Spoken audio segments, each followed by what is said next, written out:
করে সেগুলো অনলাইনের বিভিন্ন মার্কেট প্লেসে বিক্রি করার মাধ্যমে আপনি আর্ন করতে পারবেন। আজকের লেসনটি 3টি স্টেপে তৈরি করা হয়েছে। ফার্স্ট, আইডি কার্ড ক্রিয়েট করা, সেকেন্ড, মকআপ ফাইল রেডি করা, অ্যান্ড থার্ড, গ্রাফিক্স রিভারে আপনার তৈরিকৃত ডিজাইনটি আপলোড করা। I hope you really enjoy this class. Don't miss any seconds. Let's dive in.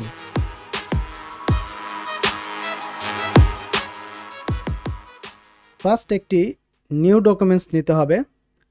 Ctrl+N অথবা ফাইল থেকে নিউ ক্লিক করলে নিউ ডকুমেন্টস প্রিসেট চলে আসবে।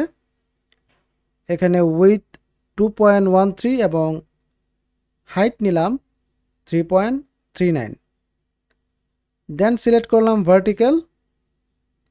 এখানে রেজলিউশন নেব 300 ppi। যেহেতু এটি একটি print work, so colour mode নেব CMYK। বাকি যা আছে তাই থাক। দেন ক্রিয়েট। টুলবার থেকে রেক্টেঙ্গুলার টুলটি নিয়ে আর্টবোর্ডে ক্লিক করে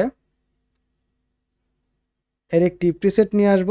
দেন এখানে উইথ নেব 0.25 ইঞ্চ এবং হাইট নেব 0.25 ইঞ্চ। এই সাইজের একটি বক্স ক্রিয়েট করে নেব। লেয়ারে দেখুন একটি হোয়াইট লেয়ার এবং অপরটি আমাদের তৈরি করা বক্স লেয়ার।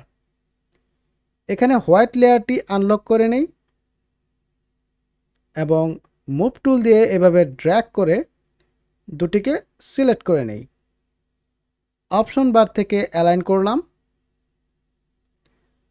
Ctrl+R প্রেস করে গাইড রোল নেব এবং শুধু বক্স লেয়ারটিতে ক্লিক করলে অ্যাঙ্কর পয়েন্টগুলো এখানে চলে আসবে।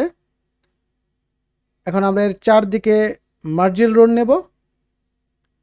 সিমিলারভাবে এই নিচের কর্নারে নিয়ে আসব। লেয়ার দুটি অবশ্যই সিলেক্ট করে নিতে হবে, তাহলে অ্যালাইন অ্যাক্টিভ থাকবে।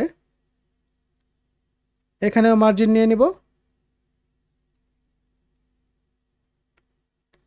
অলরাইট, এই মার্জিনের উপরেরটি ট্রিম লাইন আর নিচেরটি সেফ লাইন। এই সেফ লাইনের বাহিরে আমরা কোনো টেক্সট দেব না। বিষয়টি খুবই গুরুত্বপূর্ণ, মনে রাখবো সবাই। অনলাইনে বা অফলাইনে যেখানেই কাজ করি না কেন, এই গ্রিড একটি কাজের জন্য খুবই জরুরি। কাজের প্রকারভেদে এই গ্রিড কম বেশি হয়ে থাকে। সো চলুন এখন আমরা ডিজাইন পার্টে চলে যাই। ফার্স্ট, রেক্টেঙ্গুলার টুলটি নিয়ে একটি ব্যাকগ্রাউন্ড ক্রিয়েট করব। নিচের হোয়াইট লেয়ারটিকে লক করে দিলাম আর এই লেয়ারটির নাম দিলাম ব্যাকগ্রাউন্ড। এটিকেও লক করে দিই কাজের সুবিধার্থে। পলিগনাল টুলটি নিয়ে একটি 6 সাইডস পলিগন ড্র করব এবং এটিকে এর কর্নার থেকে শিফট চেপে -90 ডিগ্রিতে ঘুরিয়ে নিলাম। কিছুটা বড় করে নেই। ডিলিট অ্যাঙ্কর পয়েন্ট টুল দিয়ে এর উপরের অ্যাঙ্কর পয়েন্টটি ডিলিট করে দিলাম। এখন ডিরেক্ট সিলেকশন টুল দিয়ে সিলেক্ট করে উপরের পয়েন্ট দুটোকে উপরের দিকে কিছুটা এক্সপান্ড করে নিলাম। অলরাইট, এই শেপটির কালার নেব হোয়াইট। এখানে আরও একটি পলিগনাল শেপ ক্রিয়েট করব। এর কালার সিলেক্ট করব